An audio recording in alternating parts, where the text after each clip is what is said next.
This is Stormworks, and I'm looking at the deep-sea submarine Lanternfish. This is the very first submarine I managed to create that has all of the deep-sea features I wanted out of a submarine. Previously, I would have real problems getting them to all work together, but I've managed it. This is a fully functional deep-sea submarine that Cruise 3, and it runs pretty easily. So I'll take you on a tour, and if you like overly complicated vehicles, you'll probably like this one.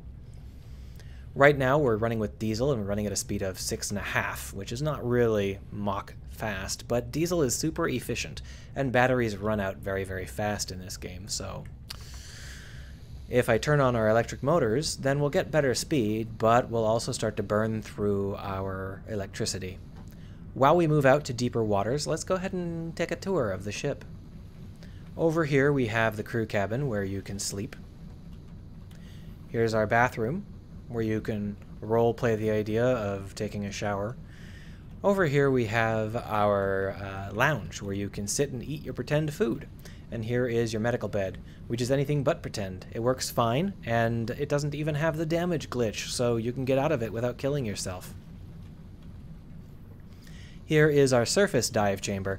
When you're at less than 70 meters of depth, near the surface, it's okay if you take on some water. So this dive chamber is all about letting you take on water. It'll automatically get rid of the water when you're done. No big deal. So you can just take a nice relaxed dive. But if you're at past 70 meters, water can no longer be pumped out of the ship and you need a water lock.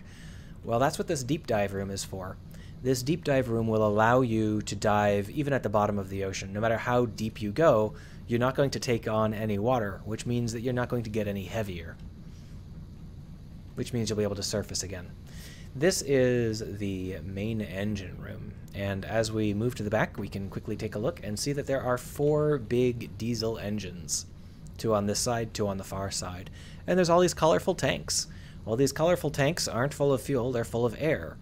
Good air, bad air. That means that we can continue to operate even at the depths of the ocean. We have about 5 minutes of full diesel power, which is handy. It's not ideal, but it's handy. In a larger vehicle, I would aim for more storage. Here are our battery banks. We have 4 distinct battery banks, and the reason for that is because batteries at 100% give you 100% power, whereas batteries at 50% give you 50% power. So if you want your speed to stay reasonably high, you're going to need to switch between topped-off batteries, and that's what we're doing. But we are running a bit low on batteries, so let's turn off our electric motors, and instead we're going to go ahead and tell it to charge them. Charging the batteries will bring our speed down even more, but it's necessary if you want to actually have your batteries full of juice, which we do. We've got plenty of depth remaining here, so what I'm going to do is I'm actually going to hit 6, and that will kill our forward propulsion, and now our engines are 100% dedicated to recharging the batteries, and we're not moving at all, which is pretty much how we want it at this stage. We could sit here and recharge batteries all day. It's not the fastest thing around, but I think it's worth diving. So if you take a look, these engines to the left here, and there's more in the front, these are dive assist engines, and if we hit 3, they take us down. Now we are actually still taking on ballast properly, but that's slow, and this is fast, and players are impatient, so that's what happens. We continue to exhaust diesel fumes down to about 60 meters of depth, at which point they fail, and at that point we start to store them in the exhaust, that is, in the exhaust tanks. So there you go, we are no longer exhausting anything, but our engines are still running. And as we approach the bottom, we're probably going to want to stop using our dive assist because there's no reason to slam into the ground at max speed. You don't really get any benefit out of that, so we're going to turn it off and let it drift to the ground gently. If we look at our ballast situation, we're not completely topped off, but that's fine. We've got enough ballast for our needs, and that should be enough to drag us to the bottom of the surface. We're now deep enough that we can't use this room for diving unless we like sinking. So what we're going to do is we're going to use the deep dive room. Just close the doors. Make sure there's no weird red lights. And then hit flood. And you can see that it's filling itself up.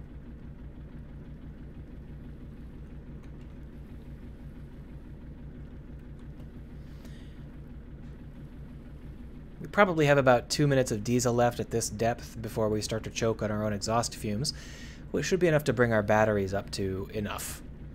Let's go ahead and open the dive chamber.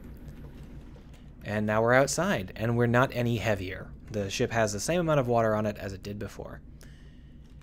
This has got a lot of other features. For example, a small connector if you want to try and drag this giant ship around by a small connector. It's also got some electric and fluid connectors for refilling it, or if you have a deep sea base or whatever. On the back, it's got a winch with a connect-all, and that can be easily controlled at this point. So it's got all the features I wanted on a deep sea submarine.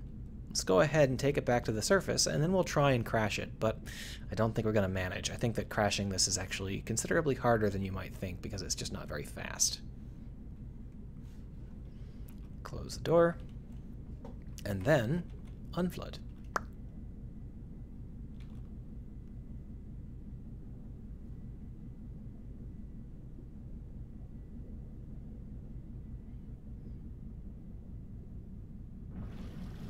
Yeah, we're running out. I can hear it already. The exhaust is full now, and it's just running on whatever it can manage. So if we go to the back here and take a quick look, yeah, we can only stockpile about 2,800 exhausts, so we are maxed out, and it's going to die at any second here. Yeah, there it goes, which is fine. It's now nice and quiet. Don't worry if that sort of thing happens. You can turn off the diesel if you want to save electricity, because the diesel does have some pumps attached to it. And then what we can do is just surface by hitting 4. And once again, we have some nice assistance from those engines. That's much more necessary going up than going down, because we're now heavier in water and we can't get rid of any of the ballast, not until we are high enough that we're able to do so. So because of that, it is important to have an assistance going up. You could also try and like tip your nose up and then kick in the engines, but that's really not going to work out for you very well. This is much more reliable. Notice the spotlights went from being horizontal to being vertical as we moved away from the surface. That's a nice feature so that you don't have to manually keep adjusting them. And we're back at the surface. So if we turn the diesel engines back on, they work fine. No problems. So what I'm going to do now is I'm going to turn off the battery like so. Let's make sure that that's off. The noises aren't really working out very well. It's not. Stop charging them. That'll give us some extra power, and that's because I want us to hit the ground. So let's go ahead and try to crash this thing. I don't think it'll work out for us, though. These things are remarkably durable, so we're going to give it a shot, though. Crash! I think that's just about all. So we'll go ahead and just see what sort of damage we got from that. Well, we definitely took some damage. We scarred one of... Ooh, we're flipping. I've never seen that happen before. Wow. Apparently, you can... Oh, I see what's happened. The engines are freaked out and are causing us... They're causing us to flip because they can't... Their controls are broken, so they're just on. That's really funny. Ooh, well, this might turn into a bit of a survival mission after all, because that is... Whew, a little rough. Take the helm. There we are. So what's happening here is we are flipping at the depths of the ocean because one of our engines won't stop running. If we turn off... Yeah, there we are. So I turned off the dive assist, which will hopefully keep only that one engine running. Yeah, so that engine is properly busted, and it's going to keep pushing us forward until it runs out of juice. And I don't have any way to turn it off, so that's going to be fun. If we try to rise to the surface using engine assist again, then what we're going to get is anybody's guess. Let's try it. Right now, as we speak, we're flooding, slowly but surely, because these things leak. Let's go ahead and try it, though. 4. It does rotate properly, so maybe we're not completely doomed. See, I can't control the throttle there, so it's...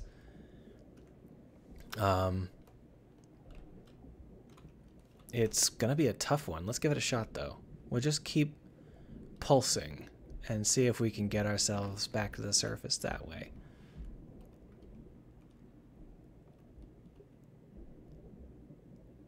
Oh, I don't think this is gonna work. We're not getting any higher. Oh, I could just turn on our main thrust.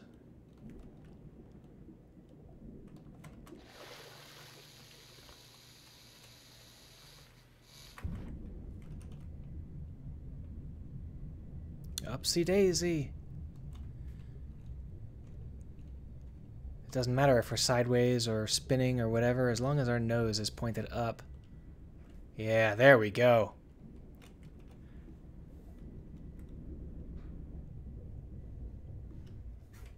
All right, we're safe.